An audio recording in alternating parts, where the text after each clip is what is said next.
नमस्कार दोस्तों, मैं उमेश जोशी आपका स्वागत करता हूं फिर से आपके अपने ऑनलाइन प्लेटफॉर्म पर। और जैसा कि आप आज थंबनेल देख रहे हो, आपकी वैकेंसी आने वाली है बहुत जल्द और आपके लिए खुशखबरी भी है। एलडीसी 2026, ठीक है।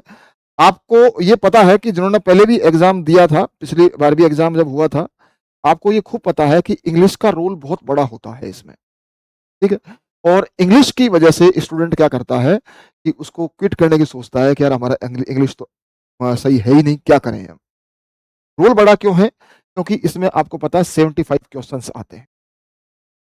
कितने आते हैं? 75 क्वेश्चंस आते हैं। दो पेपर होते हैं, first paper, second paper. Second paper जो होगा तो लैंग्वेज आती है, दोनों लैंग्वेजेस, हिंदी और इंग्लिश, ठीक है।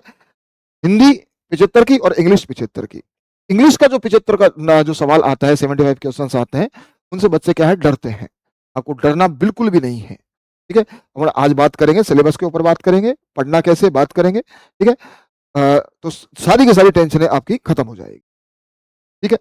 तो अपन पढ़ेंगे इसमें कौन कौन से टॉपिक हैं, ठीक है, और कौन कौन से इंपॉर्टेंट होंगे, ठीक है। इसके बाद अपन देखो चालू करते हैं सबसे पहले अपने सिलेबस की।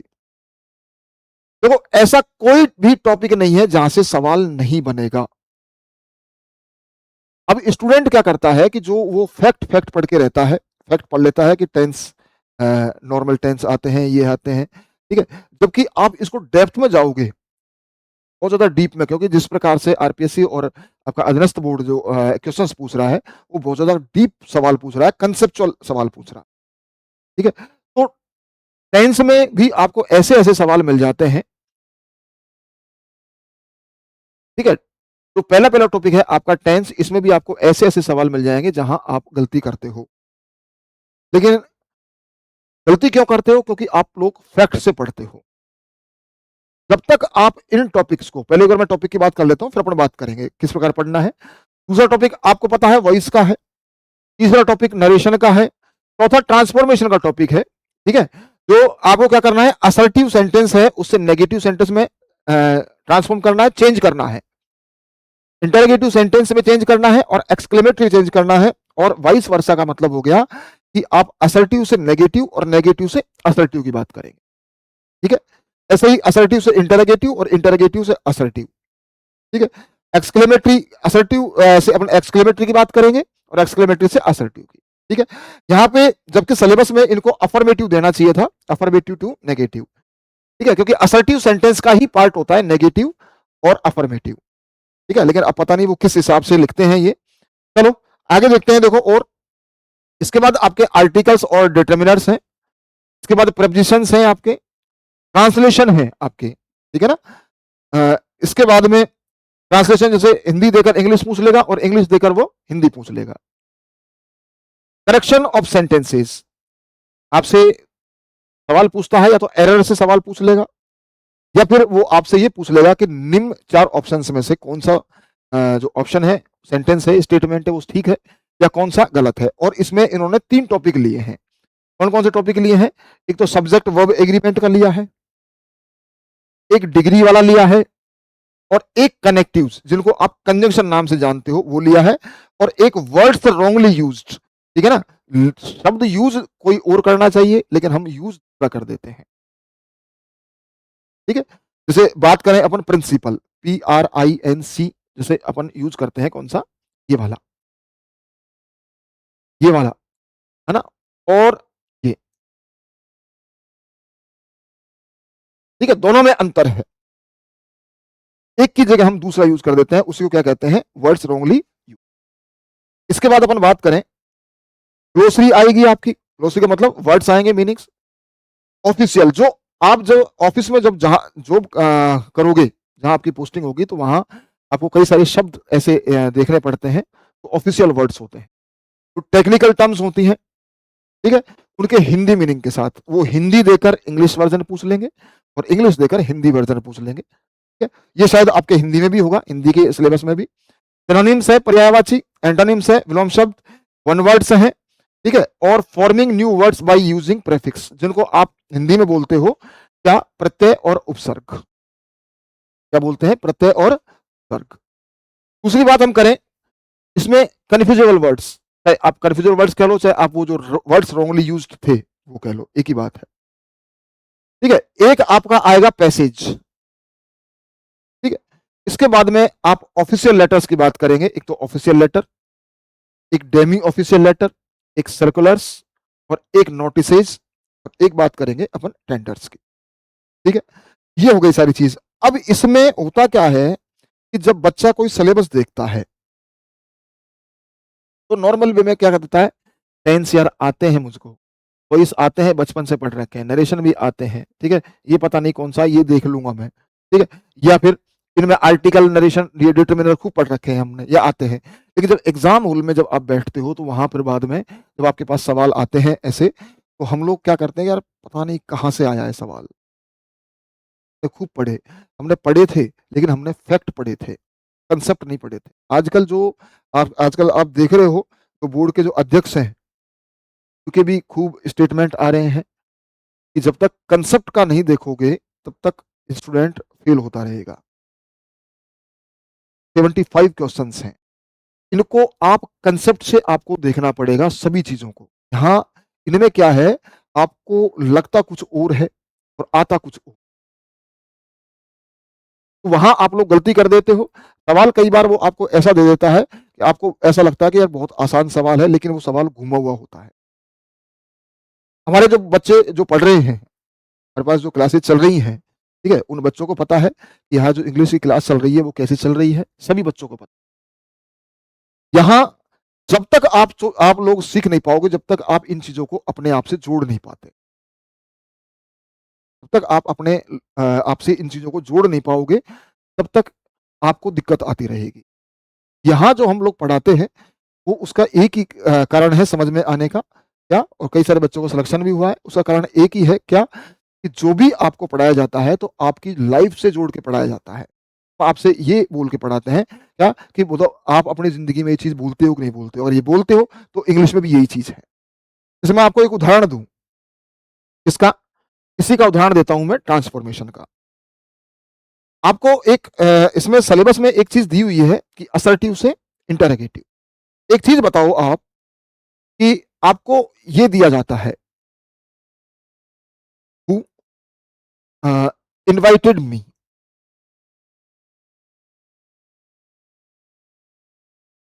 आप लोग इसको रटते हो कि हु आ जाए तो उसके बाद में हम इसके हु को हटा के और इसकी जगह कुछ और रख देंगे हम, ठीक है ना, नो वन रख देंगे, नो बडी रख देंगे, ऐसा रख देंगे। ऐसा कुछ नहीं है, ठीक है, वो रटना छोड़ो। ये चीज आप बोलते हो, खूब बोलते हो। एक बात बताओ आप लोग कि जब भी कभी भी अगर आप अपने दोस्त से मदद चाहते हो, या आपके पास कोई दोस्त आया है मदद मांगने के लिए और उसने आपकी मदद नहीं की, ठीक है, तो आप लोग क्या कहोगे उससे कि मेरी मदद किसने की? आप क्या कहना चाह रहे हो, मेरी मदद किसने की? ये चीजें हम रात दिन यूज करते हैं, आप ही नहीं करते। आप तो चलो सिलेबस में पढ़ोगे, अपने गांव में हर आदमी इन चीजों को यूज करता है। मुझे किसने बुलाया था भाई? आप देखना कभी कोई रूठा हुआ होगा अपने परिवार का, तो कोई फंक्शन होता है तो क्या कहते हैं कि मुझको किसने बुलाया था, मुझको किसने बुलाया था। इसका मतलब क्या कहना चाह रहा है वो, कि मुझे किसने नहीं बुलाया था, किसी ने नहीं बुलाया, ठीक है। अब आप अगर किसी से कहते हो कि यार मेरी मदद किसने की थी, इसका मतलब क्या हुआ कि मेरी मदद किसी ने नहीं की। तो यहां पे आप मुझे किसी ने नहीं बुलाया था, इस वजह से आप लोग क्या कर दोगे, ये लो खत्म। कहां दिक्कत आ रही है बताओ? और सारी की सारी चीजें यही नहीं, केवल यही टॉपिक नहीं, सारे टॉपिक जितने भी टॉपिक हैं सारे के सारे आपको लेकर चलने पड़ेंगे, अपने आप से जोड़ने पड़ेंगे। जब आप अपने आप से जोड़ोगे सारे काम हो जाएगा। ऐसे ही देखो इसमें क्या है, आप अगर किसी से ये कहते हो क्या कि who did not invite you,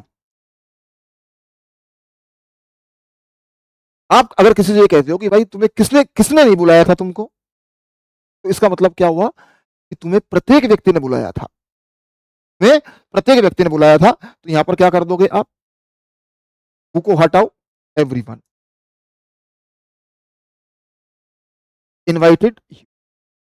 अगर यहां पे आप देखो तो इनसे आप जो डिटर्मिनर हैं वो भी जुड़े हुए हैं। आप देखा करो कभी कि जैसे सम और एनी है, सम का प्रयोग अपन कहां करते हैं, अफर्मेटिव सेंटेंस में, इंटरनेगेटिव सेंटेंस। कहाँ करते हैं? एक तो अफर्मेटिव सेंटेंस में, ठीक है? एक कहाँ करते हैं? इंटरनेगेटिव सेंटेंस में। क्या करेंगे? इंटरनेगेटिव सेंटेंस में, ठीक है? जबकि एनी का प्रयोग आपने देखा होगा या तो कहां करते हैं? इंटरगेटिव में, और कहां करते हैं? नेगेटिव में, ठीक है? कहां करते हैं? नेगेटिव में।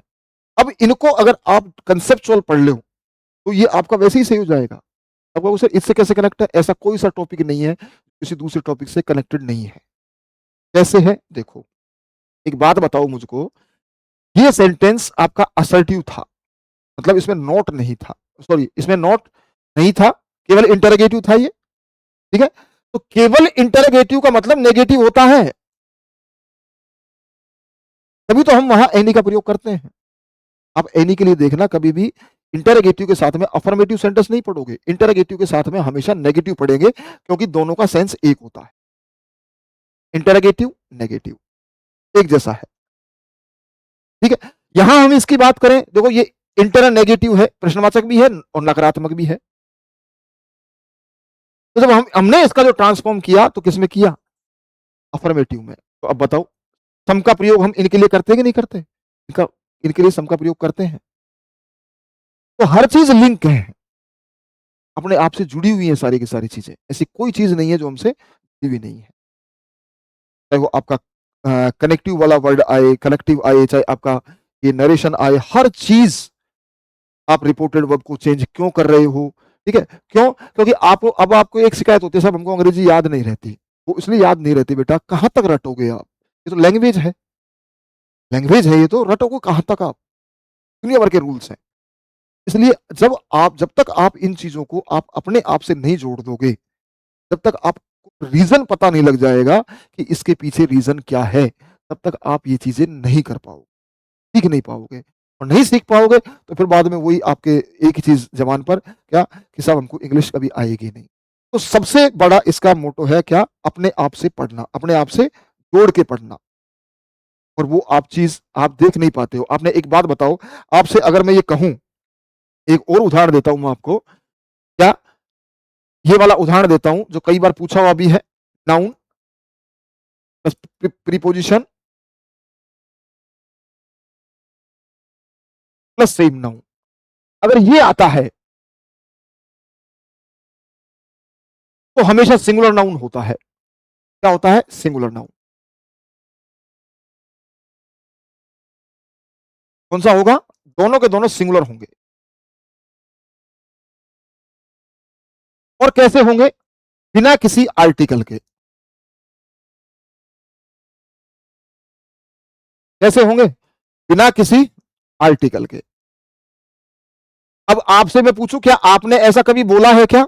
आप कहोगे सर नहीं, हमने तो नहीं बोला।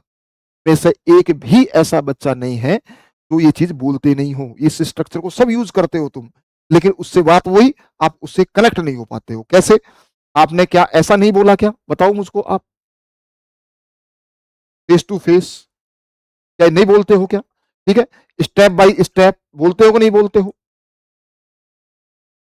ठीक है, हैंड टू हैंड बोलते हैं कि नहीं बोलते हैं? और कई बार क्या होता है, अब जैसे ये दे दिया, अब इसको आधार बना के कुछ और सवाल पूछ लेगा वो, जैसे विमन आफ्टर विमन, ठीक है? अब सर हमको पता ही नहीं क्या है। अरे पता है तुमको, ये तुम खूब बोलते हो, इसी से जुड़ी हुई चीजें हैं वो। जैसे अगर मान लो आपको ये दे दिया उसने, बॉयज आफ्टर बॉयज, तो गलत है। ये गलत क्यों है? क्योंकि ना तो हमने कभी फेसेस टू फेसेस किया, ना कभी स्टेप्स बाय स्टेप्स किया, ना कभी हैंड्स टू हैंड्स किया। Noun plus preposition plus same noun, noun plus preposition plus same noun, तो यहां पे आना चाहिए था ये, क्योंकि आप इसको जानते हो। सारी चीजें, क्योंकि सारी चीज तो मैं आपको बता नहीं सकता यहाँ पर, तो जब आप क्लास लोगे तभी आपको वहां पे पता लगेगा। और फिर हमारी क्लास का एक चीज और है, क्या कि यहाँ स्टूडेंट से अगर आप बात करेंगे, यहाँ पे हम नाराज होते ही इस चीज पर है कि आप लोग सवाल क्यों नहीं जो बच्चे पढ़ रहे हैं क्लास में, ठीक है? तो वहाँ पे आप उन बच्चों से पूछोगे तो बच्चे आपको ये बताएँगे कि नाराज़ वो केवल इसी बात पे होते हैं, क्या? कि आप लोग सवाल क्यों नहीं पूछ रहे? सवाल पूछो, आंसर दो, ठीक है? क्योंकि यहाँ नाम मात्र की ऐसे चलती है, ऑनलाइन क्लास आप दूर हो, लेकिन यहाँ पे माहौल पूरा का पूरा वही ऑफ़लाइन का है। तो ऑफ़लाइन का होता है बिल्कुल वैसा ही, ठीक है ना? सवाल पूछना, उसका जवाब देना, ठीक है? कोई प्रॉब्लम आ रही है तो पूछो, ठीक है? बार-बार पूछो जब तक वो आपको चीज़ क्लियर नहीं हो जाए। तो सारी की सारी चीज़ें अगर ऐसी हो जाएँ, आराम से ईज़ी वे में इंग्लिश आराम से सीखी जा सकती है और आपके अच्छे सवाल सही हो सकते हैं, ठीक है? तो हमारा जो बैच है, वो इस समय स्टार्ट है, चल रहा है हमारा, चालू हुआ है, ठीक है? क्या? एलडीसी के लिए कौन-सी? जो सीईटी 10+2 2024 आरएससीआईटी जिन्होंने किया हुआ है, आयु वर्ग वही आपके 18 से 40 है, ठीक है? और बाकी जो रिज़र्वेशन के अनुसार जो छूट होती है, वो मिल जाएगी, ठीक है? लाइव बैच स्टार्ट करेंगे, ₹1099 में है अभी। रिकॉर्डेड बैच जो है वो 851 में, ठीक है? तैयारी कर लो, एप्लीकेशन जो है उसको डाउनलोड कर लो, ठीक है? तो आपका आराम से भाई इंग्लिश की तो मैं आपकी गारंटी लेता हूँ, गारंटी मैं इतनी लेता हूँ कि आपको मैं समझा सकता हूँ, आपके दिमाग में बैठा सकता हूँ। बाकी आप बनाए आपको रखना है उसको, क्योंकि एग्ज़ाम आप दोगे, मैं नहीं दूँगा। दिमाग में मैं बैठा सकता हूँ, ठीक है? समझा मैं सकता हूँ, आपको चाहे कोई सा भी तरीका हो, किसी भी तरीके से समझाऊँ, ठीक है? लेकिन बैठोगे पढ़ोगे आप, एग्ज़ाम आप दोगे, तो उसको रिवीज़न करना मैं ये नहीं कह रहा हूँ कि मैं गारंटी लेता हूँ पास करा दूँगा। ये गारंटी कोई नहीं ले सकता और कोई गारंटी लेता है, तो वो आपको बेवकूफ़ बना रहा है। मैं ये कह रहा हूँ कि मैं समझाने की गारंटी ले सकता हूँ, समझा दूँगा, ठीक है? तो मिलते हैं एप्लीकेशन पर और फिर मिलेंगे बाद में यूट्यूब पर, ठीक है? चलिए थैंक यू दोस्तों, मिलते हैं।